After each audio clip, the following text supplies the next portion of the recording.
Hello' guys, আজি Sunday বুলি special কি বনালোঁ চাওঁ আহকচোন। মটৰ পনীৰ বনাইছোঁ, আলু দম বনাইছোঁ, আলু ঢেকীয়া শাক, দাইল বহুতখিনি বনালোঁ। চাওঁ আহকচোন আমি কেনেকৈ বনাইছোঁ। ঢেকীয়াখিনি বনাম আগে। ঢেকীয়াখিনি বনাবলৈ কেৰাহীত তেল দিলোঁ, অকণমান কালি জিৰা, জলকীয়া ফালি দিছোঁ। তাৰপাছত ঢেকীয়াখিনি দি দিম। নিমখ অকণমান, হালধি অকণমান দি ভাজি লৈছোঁ। আমাৰ ঢেকীয়া শাকখিনি হৈ আহিলে, এতিয়া এইখিনি উলিয়াই লওঁ বাতি এটাত। হৈ গ'ল। এতিয়া মটৰ পনীৰ বনাম।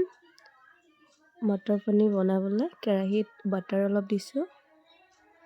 তাৰপৰা মগজ, পস্ত, আদা, জলকীয়া পেষ্ট কৰি থৈছিলোঁ, এইখিনি দি দিলোঁ। এইখিনি দি অলপ সময় ভাজিম। ইয়াত হালধি অকণমান দিছোঁ, নিমখ দিছোঁ। তাতে অকণমান জিৰা, ধনিয়া, গৰম মছলা এইখিনি দি অলপ সময় ভাজিম। কাশ্মীৰী লাল মিৰ্চ অলপ দিছোঁ, কালাৰটো ধুনীয়া হোৱাৰ বাবে। পানী অকণমান দি ভাজি ল'ম। মছলাখিনি ভজা হৈ গ'ল। ইয়াত মটৰখিনি দি ল'ম।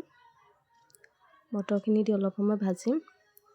অকণমান পানী দি থৈছোঁ কাৰণ লাগি ধৰিছে। হৈ গ'ল ভজা মছলাখিনি। এতিয়া পনীৰখিনি দি দিলোঁ, দি অলপ সময় ভাজিম।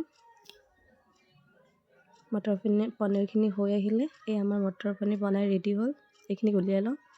তাৰপাছত বনাম আলু দম। আলু দম বনাবলৈ গোটা জিৰা, বিলাহী, জলকীয়া এইখিনি পেষ্ট কৰি লৈছোঁ। কেৰাহীত তেল দিলোঁ, সিজাই থোৱা আলুখিনি দি ভাজি ল'ম অকণমান হালধি দি। এইখিনি ভাজি উলিয়াই ল'ম। তাৰপিছত কেৰাহীত তেল দি পাঁচফোৰণ দিছোঁ, তেজপাত এখিলা দিছোঁ। মছলাখিনি দি ভাজিম। অকণমান পানী দি ভাজি ল'ম।